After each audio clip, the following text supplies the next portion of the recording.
Okay, let's see what we got. Hi, Lauren, thanks for coming by. And we'll go ahead and get started. And let's take a look just a minute. Go into Canvas, log in if you would, please. And then go down to Module 3, which is where we're at right now. And we've got a couple of things we need to get done. And I apologize, I've been sneezing involuntarily on and off for about the past week. I really don't know what the world's going on. It's enough to inspire me to smoke again. But we're going to look at a couple of things. First of all, we're going to review PAR Inc., okay? And then we're going to take a look at Hewlett, which is going to be due on the 23rd. And then PAR Inc. continued, okay, is also going to be due on the 23rd. Now, PAR Inc. was easy to find, so before we go too much further, let's go into the Files section. Okay, and we'll come down here to the files, the MS-13 web files, and it's that zip file. Let's download it. Okay, and I think we're in chapter 2 still, maybe 3. No, yeah, we need to go. I need to go another chapter. Okay, so we'll go up. Pardon me, we're in chapter 3.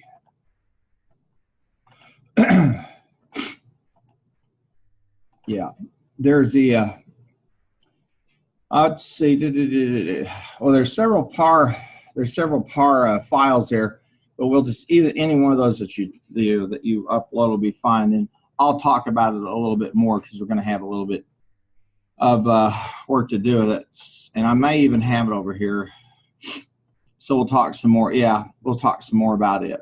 Now, I want to go back now for a moment and go back up into the modules. All right, and we're still over that. We're in that section of the text, chapter 3. And we're going to talk, and where we're still looking at the sensitivity analysis with Excel, okay? And now, the whole point of this is to use the tool, excuse me, try to find an optimal solution. That's the first step. Now, to go beyond it, the second step is to is to try to figure out how, excuse me, how changes in particular variables are impacted. And so we do sensitivity analysis first when we find if we find an optimal solution, we look at the sensitivity report there, and then that's the point where we try to manipulate some variables and see what it does. And so you'll notice that as I go through, excuse me, you'll notice as we go through these cases, I have you change, add this, change this variable, change that variable, or change this decision variable to a certain value, whatever. And then we use the sensitivity report to get an idea of the marginal change or utility, if you want to call it, or disutility that occurs when we make those changes. So let's go back into now I'm using also a tool here that lets me use the book, lets me access the book online. And frankly, while we have a contractual obligation with the bookstore, my belief is that anytime you can get one online, you'd be smart to do so, because it just makes it much, much easier to find things, to navigate, etc. Well, let's go back into the module, okay? And we had two things due. We had the PAR that was due, Nolan Plastics was due, and then we'd taken a look at it, but we'll go back and take a look at it real quickly and just review it. And that was to just kind of get us insight. And let's just go ahead and download it. Now, I give everybody credit for just posting something and trying it, even if it's the one I do in class, or they just take a stab at it, because I'm always going to show you the key so you can see where we ought to be. Now, here we just, again, we were getting started with the what-if analysis tools, and we use the goal seek to obtain a fixed cost. And this is in a break-even analysis. Okay, so that in those tools, and if you look over here on, it's either is it data or is it formulas?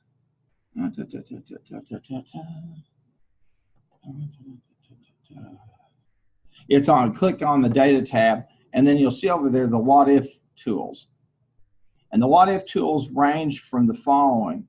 Okay, I'm just going to, one is the goal seek. That's changing one variable to achieve a change in another variable.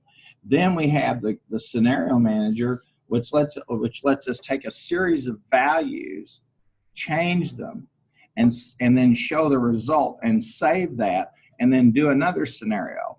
Okay, so and those of you who took 1123 with me, you recall that we indeed did that. And so it's a great tool, because all of these tools will lead us to an answer, but the more important thing is for us to find the parameters of that answer. And here's what I mean. You know, if I do a sales forecast and I say, okay, I'm going to sell 100,000 units, and I sell 90,000 or 110,000, I'm pretty good to go. Pretty good to go. If I forecast 100,000 and I sell 50, that's not so good. I have a problem. Or if I sell 150,000, I may have an opposite problem. That is, I don't have enough supply to meet demand or to meet it in a timely manner. So we're always trying to find a range, or what would look like a range of acceptable, what would be a range we ought to expect. Let me put it like that. And so we'll do that. We'll use the sensitivity analysis to derive that. And the what if scenario, the what if tools in Excel are just designed for us to start with one variable and then two variables. And then the third tool there, the data table, is one where we can look at different levels of inputs in terms of variables in a problem, and really two different sets of inputs. And if you took 1123, we used the data table where we did a capital budget, and then we took that capital budget and we used the data table tool to look at the profitability index based upon varying levels of interest, aka the hurdle rate, aka the required return, versus, if I'm not mistaken, it was either an annual net cash flow or initial investment. I'd have to go back and take a look at it. But it gave us that table. Then, if you recall, we went in, we used some conditional formatting so we could see those ranges of values or possible outcomes. Now, one of the things that we'll do also, okay, as we go on through the course is we'll use simulation.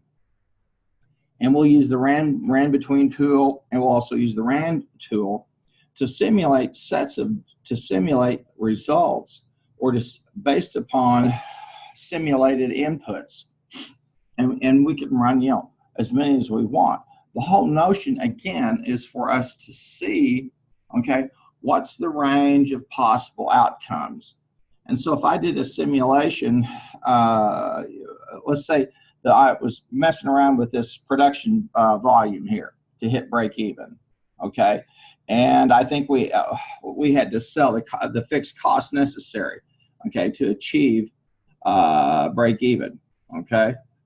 And I could take that fixed cost, I could put in, 1,000, I could do a trial with 1,000 values, okay?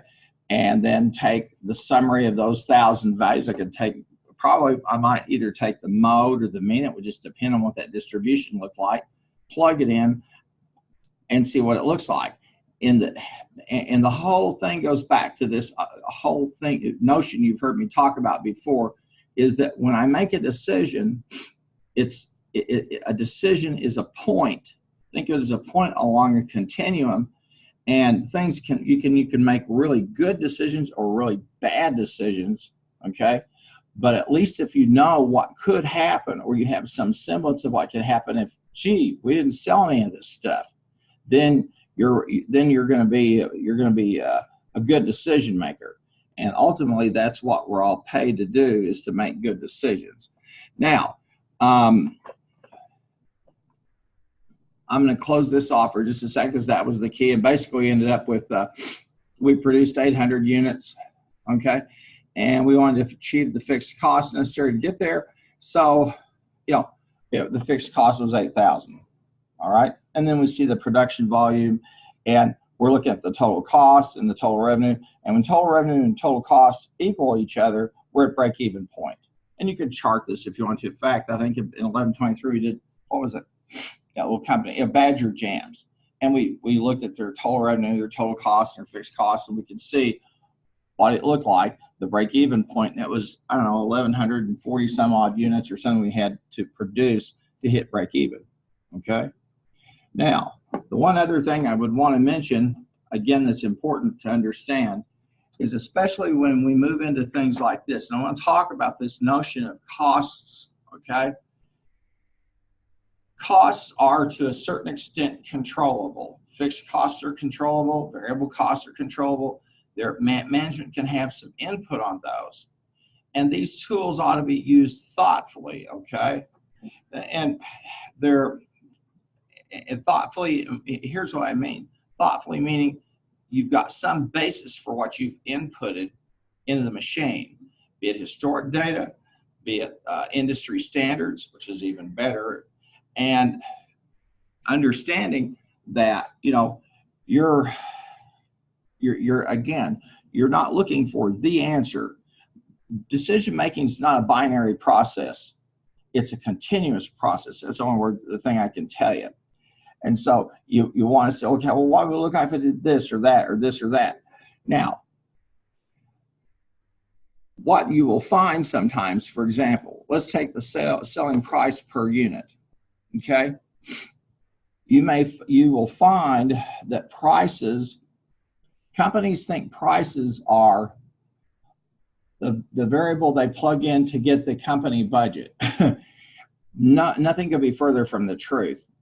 And I've said it before, and I'll say it again, it's a tragedy that we don't make you guys take a pricing course, because if you don't understand pricing and really what it is, a lot of this is not best. Pricing is a signal. And just like, say, stock market prices are the product of emotion, okay, and signaling, selling prices for a good and service bundle, or a good or a service, is as much a signal, okay, as it is a solid figure. So you have to be market oriented in that sense. And so if companies did their budget from the basis of what revenue they think they'll have, and then backwards, instead of how much they have to run the place, and then set a price, they'd be a lot better off.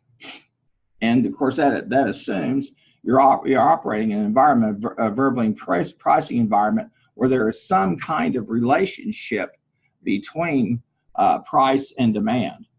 And that's a big assumption. There are some industries where that just really doesn't matter. One of them is the pharmaceutical industry, where, if somebody has a drug that will handle a particular type of cancer, and the insurance company, and they tell the insurance company it's $10,000, that's what it costs. So it's not. So when you've taken your econ courses, yes, you get a picture of how supply and demand interact. But the truth is, a lot of times, you're in a situation where you're a price taker, as opposed to somebody who could really impact that. Now, and it's another industry would be the airline industries. They have airlines. They have the opposite problem. They have high percentage of their costs are fixed costs. Airplanes.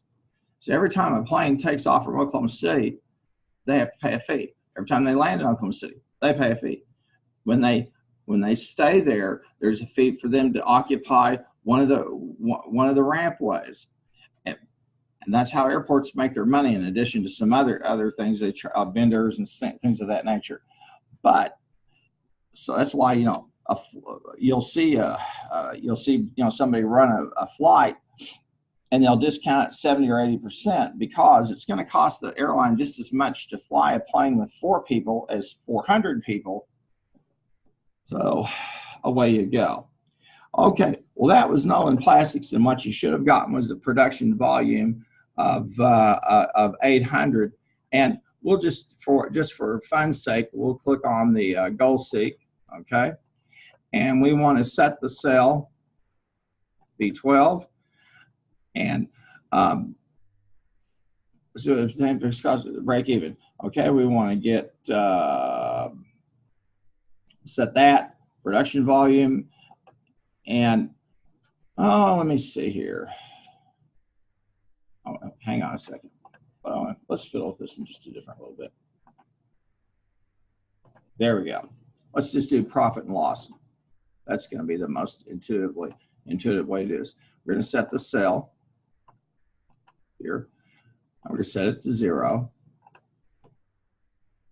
Okay, by changing the cell and the fixed cost necessary to hit break even.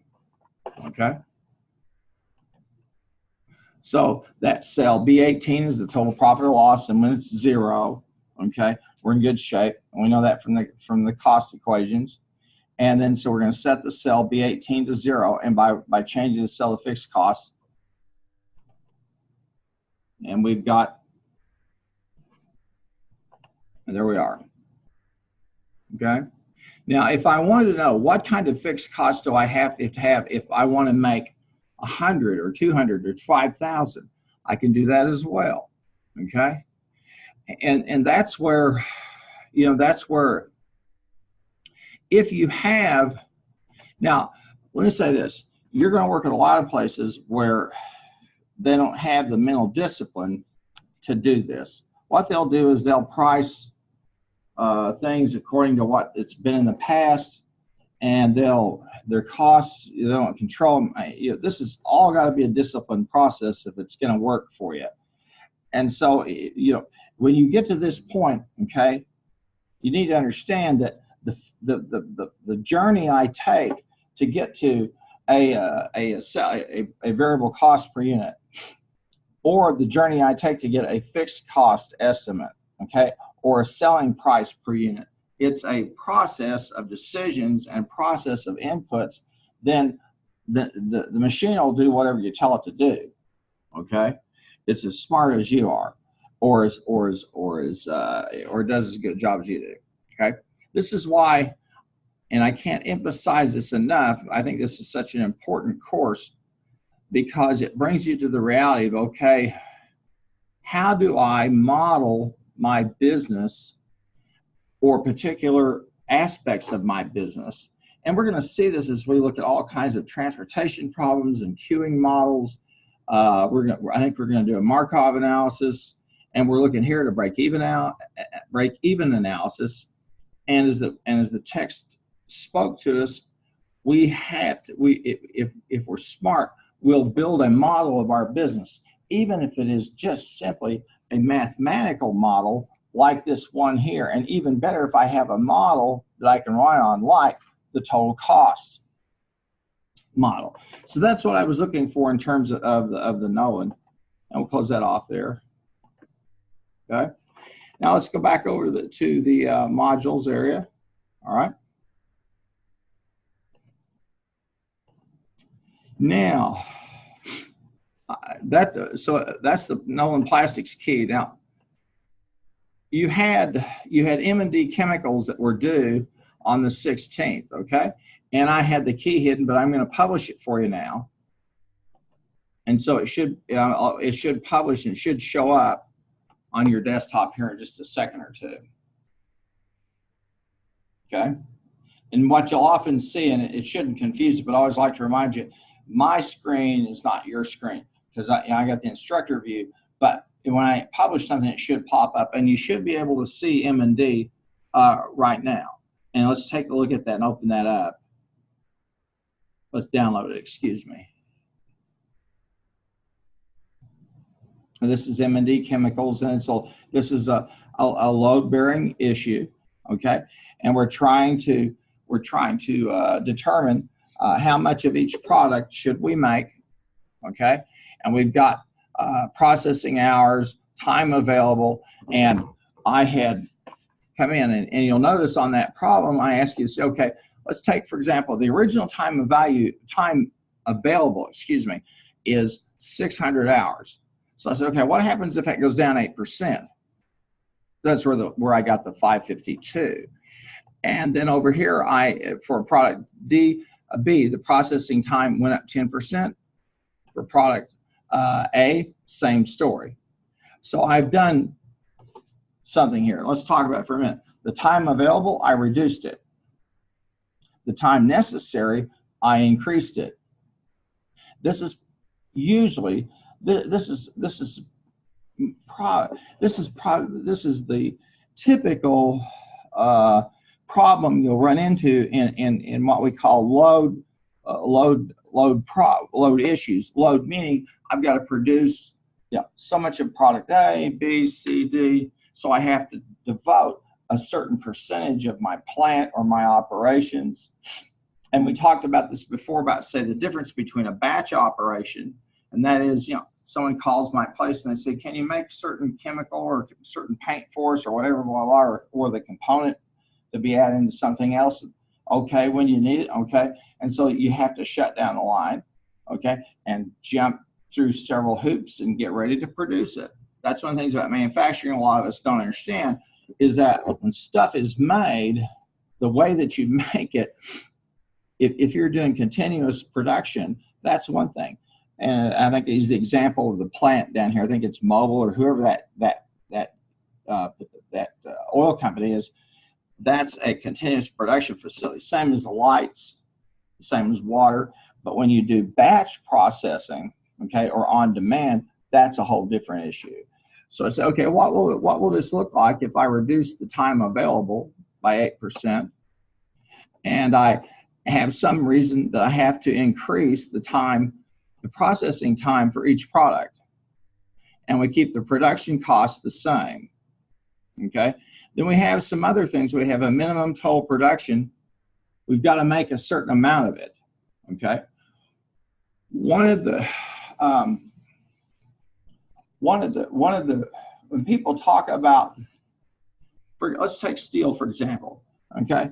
This course also kind of lets you go behind the curtains and take a peek at really what did happen in that industry. If you take the steel industry, for example, a good friend of mine, a colleague of mine, another teaching another institution, he grew up outside of Chicago in the area where they have the great steel mills that pumped out steel during the 20th century.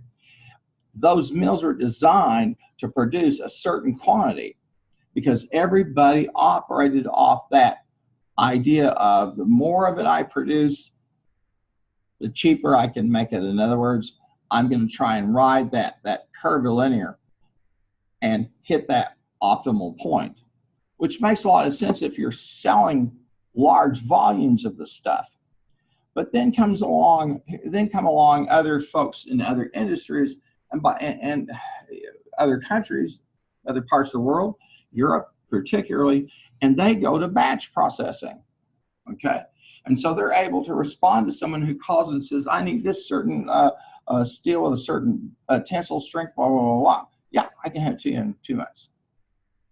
And the American factory, that steel plant can't, because they got to produce 1 million metric tons of something, because that's how they're built. So when we have these kinds of situations, you can always kind of peek behind. And here we have a situation where we're asked, and this is a company that does, they do batch processing. Now, at product A and product B, they may have inside, and I'm simplifying this for you, inside their plant, they might have 4 manufacturing stations. In other words, they can be running chemicals through four different routes and manufacture. They can be working on 4 products at one time, okay, which is great. But if not, and you have one line, then you have to retool that line. And so you have to have the ability to go in and retool it and get it going. And that means you might have to shut it down, clean out the vats, all that stuff. So this is a fairly realistic problem that they've come into, because if so, okay, we have less time available, Okay, we have to shut down for maintenance, or who knows, maybe we've got some kind of EPA requirement we need to make, and they're going to have to come and inspect, and that'll be 3 weeks. Who knows what that might be? But it's pretty typical of what people encounter. And you'll encounter these same things in service situations. Okay, if I'm running a bank in Florida, I'm going to count on being closed about 3 weeks of the year. The reason being is, they have hurricanes, and hurricanes make people leave, and hurricanes create problems, and so I just won't be operating for 3 weeks, and I have to plan for that. Well, we had that, the production and the production cost, and the minimum total production, then a minimum of product of 125 gallons of A. Then we come to the model, and here are our decision variables, the gallons we produce, and we want to minimize the total cost. And then we said, okay, what does it look like for the left hand and the right hand side? Okay, and the LHS is simple. Don't let it bamboozle you. It's easy to do that. That's all they're talking about here are these constraints. You'll notice here that with the demand for product A, we must make at least or more than 125 gallons. Then we must make at least or more than 350 gallons. And then we have processing time that has to be equal to or less than. Now I'm going to go ahead and I think you guys should have Solver on your machines. And if you don't, and you've gone to the VMware in the cloud, go into Excel and click on File, go down to Add-ins. It's either Options or Add-ins. It'll take you to the dialog box to add this in. Let's look at this for just a moment. I'll see if I can size it up. Yeah, probably can't. That's okay. Okay, we're going to set our objective cell, and that's at the V17, and we want to minimize the total cost. Okay. Now we've got the objective there, and then notice again, all decisions fall within one of these three categories. I want to maximize something, I want to minimize something, or I have a target value. All of them. Okay. And we're going to do that by changing these cells. Okay. These are decision variables B15 and B15 and C15. Okay. Product A and product B. Now, there are a few, there are a few companies here in the Oklahoma City area that make specialized products for folks in the petroleum industry or natural gas. And there are times when they just don't have a certain valve. Chemray makes their valve, and Chemray's been very fortunate in that they have the world's best valve, and everybody fits around them. And that's why they've been operating like they have. And as far as I know, I don't think they've ever sold any stock, and they've never borrowed any money, which is incredible. A great company, and great people who love the Lord. And I think that the CEO there came to speak, but it might be worth your while these days just to go up to there in Oklahoma City, say, hey, can I come in and see a tour of your place, kind of learn about your company? You might end up working for them, or you might at least learn some things. And I wish I had the time. I used to have the time to visit people and say, how do you do what you do? And just kind of hang around. I can learn so much more. But I'm doing what I'm doing. So now we have the constraints, and we have the constraints set up there for B20 and B21. Okay. And notice we have a pattern there in those Boolean statements of greater than or equal to. And then in B22, we have just the reverse. Okay. We're trying to leverage processing time to do what? Meet the demand for product A and meet what we need to do for total production. Now, since I'm talking about manufacturing and all this, I'll tell you something that will startle you.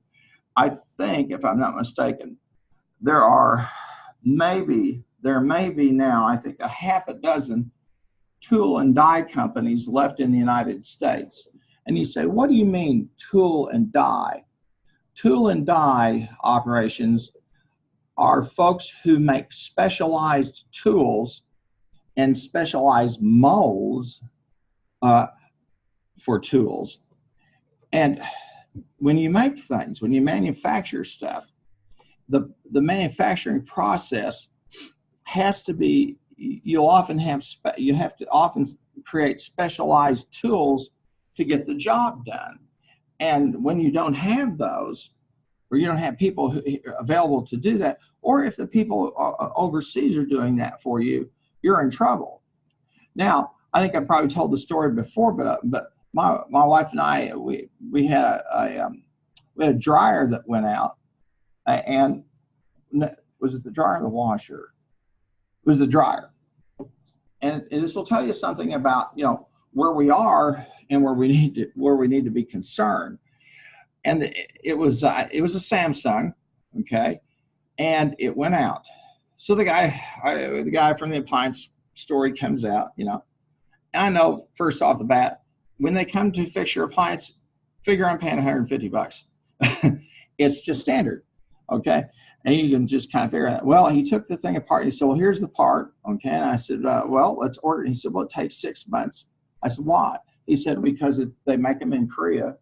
I said, "So they don't have a parts dealer in the United States?" "No, you have to buy it and have to have it shipped from Korea, and they make them on demand."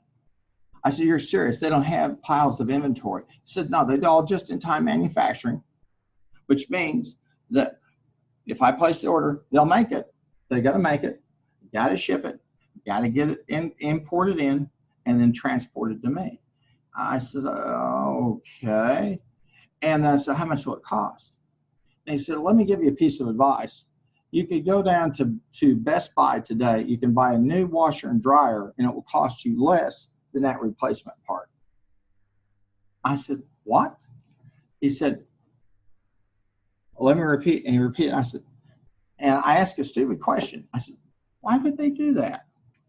And then I realized, you know, why. They want to sell units. And so when a unit's use life ends, what they do, I went to Best Buy and ponied up for a new set.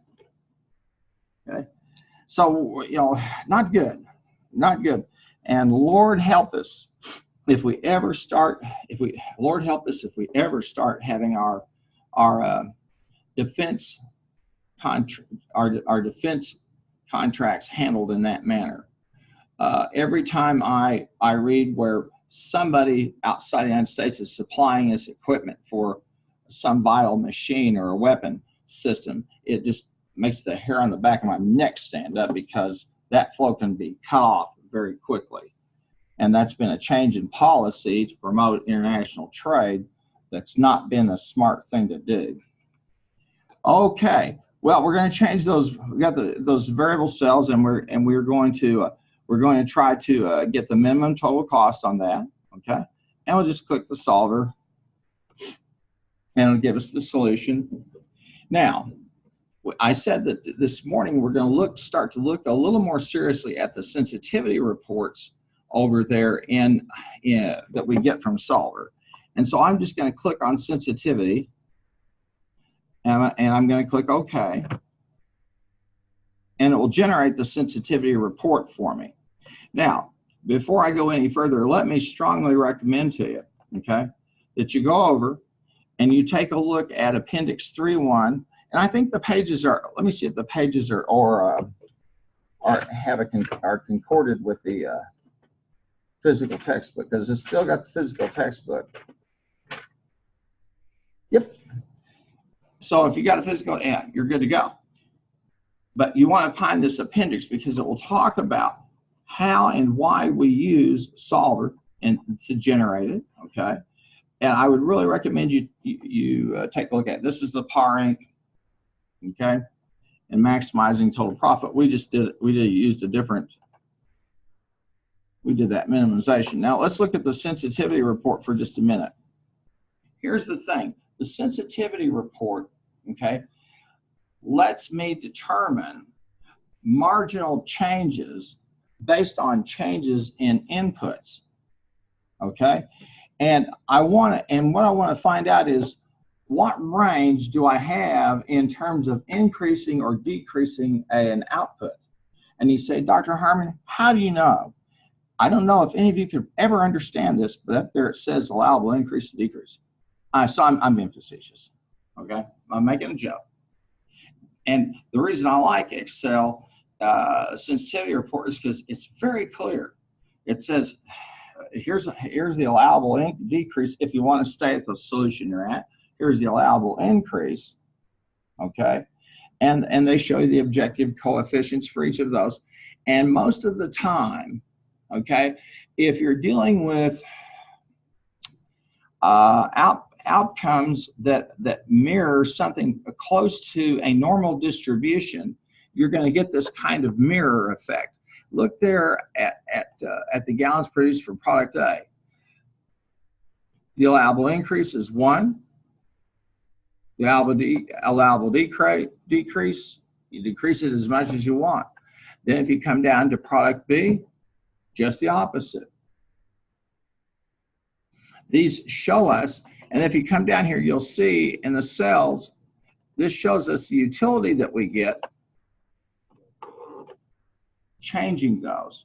And I would really recommend you, if you really want to get the most from this course, I think if you understand the sensitivity tool in Excel and you really kind of get that, it will not only help you in dealing with Solver, but it will change your mindset as a decision maker, okay? And move you. I'm afraid sometimes because you come to class, you have to get an answer. You give an answer and you get points on or off. You become a binary thinker. And in this world, binary thinking does not work. It does not work. Things are in a continuum, really bad to really worse. And it's important for us to understand that. And because so many things are counterintuitive, it's really strange, but it often is. So if you're kind of thinking in that manner, you're probably going to be thinking more like an owner or an investor than you will just an employee. And for each of you, every one of you who come here and go to school, my goal for you is not you to get a degree. I care less about that. My goal for you is you go out there in the business world and you do very well.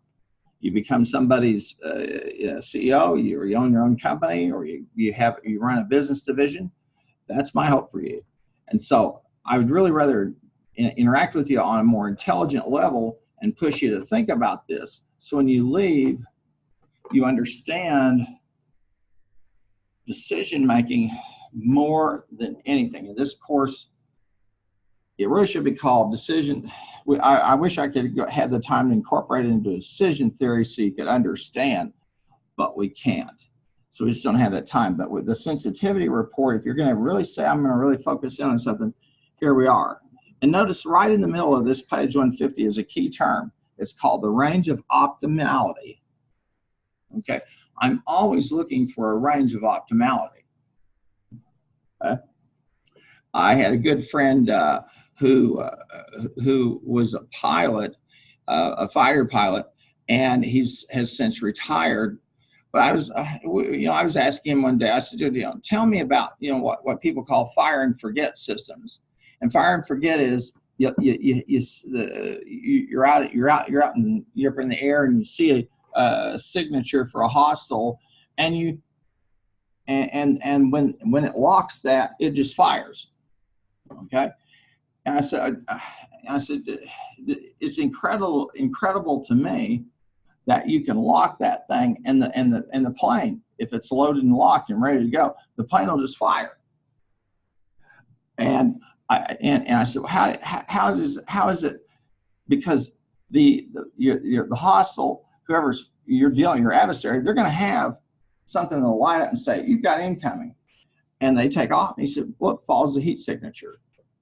And I said, well, Does it have to do a direct hit? He said, no, if we're anywhere within about 5,000 yards, we're good. Okay. And this, of course, y'all are too young to remember this, but during the war in the Falkland Islands, there was an Argentinian pilot who took out a British fighting cruiser with one Exocet missile. He had a French Mirage, and they had the top of the line fire frigate, and he flew on the coastline, and he had radar's capabilities so he could see them, but he wasn't registering on their screens, and he fired, and it was just incredible. I heard the guy speak one time, and I was like, wow, one missile did that much. Well, so we've got this range of optimality we're always thinking about, and here we'll see again. Now this is using that lingo, okay? And there is one other thing. The lingo is that software that the authors have put up there that they'll charge you $150 more if you'd like to go and use it. And I thought, okay, I'll save you the $150. You're welcome. But one of the things I like about in here is they will show you the iterations. And you say, what has that got to do with anything? The number of iterations that are run starts to tell you how much volatility you have in terms of possible outcomes. So if I'm looking at and I see 2 iterations, I'm pretty comfortable that I've got some pretty decent numbers here, okay? And I can see now the dual price tells me the change, the increment in the units, okay? The change in the outcome, the objective function that I get per unit, okay? Unit application per unit change. So if I've got 2 iterations, I'm working with pretty good data, okay? If I've got 20, 30, 100 iterations, that's a whole different matter, which is why, and I'll open it back up here for just a moment. And I'm going to go back here to the solution, and let me pop Solver open. And you'll see that we have the simplex LP, okay? And then you see this thing called evolutionary. And the one evolutionary is one where we really have no idea how these data points are distributed. We don't know. And so we're going to just try to work it out and follow through. Follow through and see, what do we find? What does it look like? So we're not making any kinds of assumptions about linearity or non-linearity. Okay? And that's where you'll get tons and tons and tons of solutions. And we'll see a couple of cases where we look at it. Fortunately for us, most of the time we'll be looking. But again, when you look at that, at the sensitivity report, okay? Let's go back and look at the Excel one. I'll close that off for just a sec.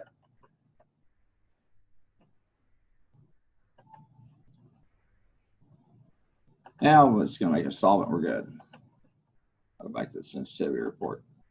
Now let's see if it gives us, doesn't give us any iterations.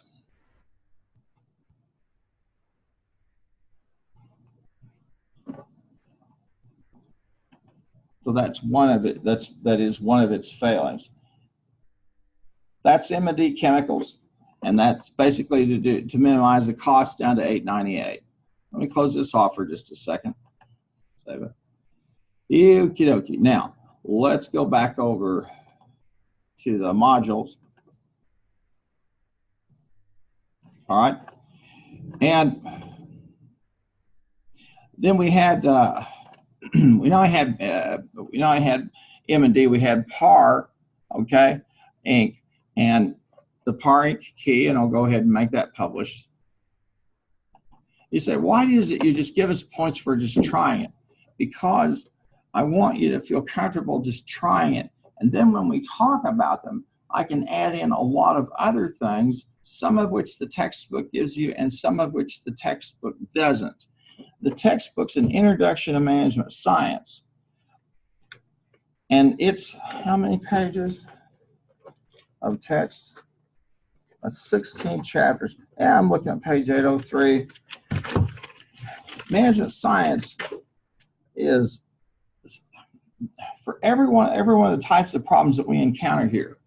Okay, there's a course we could offer on it, and there are folks that go out and there are places to offer degrees in that. There are training programs, there are master's degree programs on operations science, operations management, operations research. And a lot of this, of course, came out of the Second World War. But I want to be able to give you just some of the other insights that you're going to get other than you just running the thing or answering some questions in the textbook. Because there's a whole lot more here than meets the eye. And if I can give you a little bit of that, then you leave and you're way ahead of the game. So we've got the PAR Inc. key, and I've got it published. I'll download it.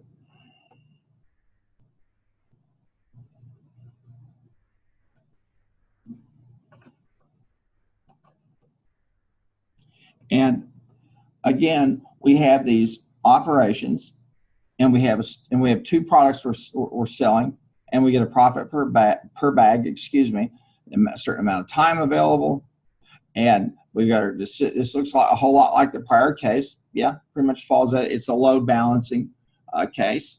Balancing meaning not that we have equal loads, we have optimal loads. Okay, that's what I mean by load balancing. And I give you use the solver to obtain the left-hand side, the LHS, the RHS, using these changes in the constraints. Okay, and how many bags of each model we produce, and we plug them in and we take a look at them. Okay.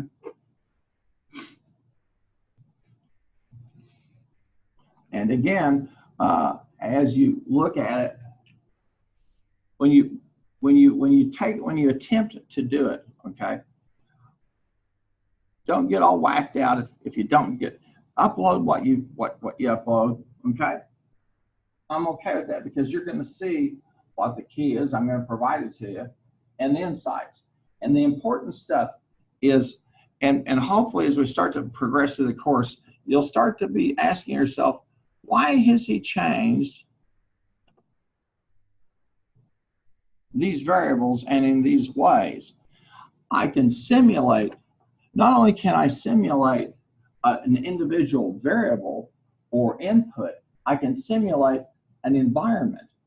So if I'm in, let's say I'm operating in an inflation of a high inflation environment, I can simulate quick and rapid changes in prices or costs, my costs, and thus go back and say, okay, what do I need to do to handle my pricing? Okay. Now, if you're in Argentina, unfortunately, your best thing to do is close the business, get an airline ticket, and go, because they're not going to be open for business for a while unless they get their act together. And that's a very sad kind of thing. Great nation, great people. And there is an Oklahoma connection to Argentina. Most people do not know, but one of our former governors, Alfalfa, Bill Murray, okay, a very colorful character, went to Argentina and created a utopian type of community, a large ranch, communal ranch, and we have a history of that in this country where people will create little communities. Okay, the Shakers are one of those. We've had a history of the folks, the Mormons. They were one of those groups that formed their own little community out there. And Alfalfa, Bill Murray, decided he bought a bunch of land in Argentina and advertised in the papers and said, come down, I'll give you 600 acres and let's build a little nice place here. And Alfalfa Bill is somebody, if you like history, appreciate it all, he's worth learning about. One of the things he did do is at one point, there was one bridge between over the Red River between Oklahoma and Texas, and the people people in Texas and Oklahoma were fighting over the border. Is the border at the Oklahoma side? Is the border at the Texas side? And the Texas legislature approved a toll booth. This will tell you a lot about these two states. And Alfalfa Bill called out the National Guard and sent them in and said, dismount the toll booth or I'm coming into Texas with my people. So we almost went to war with Texas. What can I say? I met his father, his father was also a governor, and they were characters. This place is a fascinating place if you get a chance to study it. Okay, well, you can see here we've got some variables that we're changing and playing with there, and we're reducing those down, okay, off of some assumed levels. Now, I could also have given you a problem where we change those variables but change them upwards, okay? But that's the whole point, is to ask yourself when you look at one of these questions that I say, okay, use solver to do this or that, ask yourself, what type of problem are we working on, and what's he doing with these variables? Is he increasing them, decreasing them? Which ones, and what business situation would be encompassed where I'm going to be changing the time available, okay, for cutting and dyeing, or I'd be looking at changes in terms of inspection and packaging, to put some thought to it. Okay, folks, thank you so much, and I'll be online Wednesday, and we will go from there. Does anybody out there have any questions? Anybody here have any questions? When's that drop? I think you missed it. All right, thank you, folks, and we'll call this a wrap.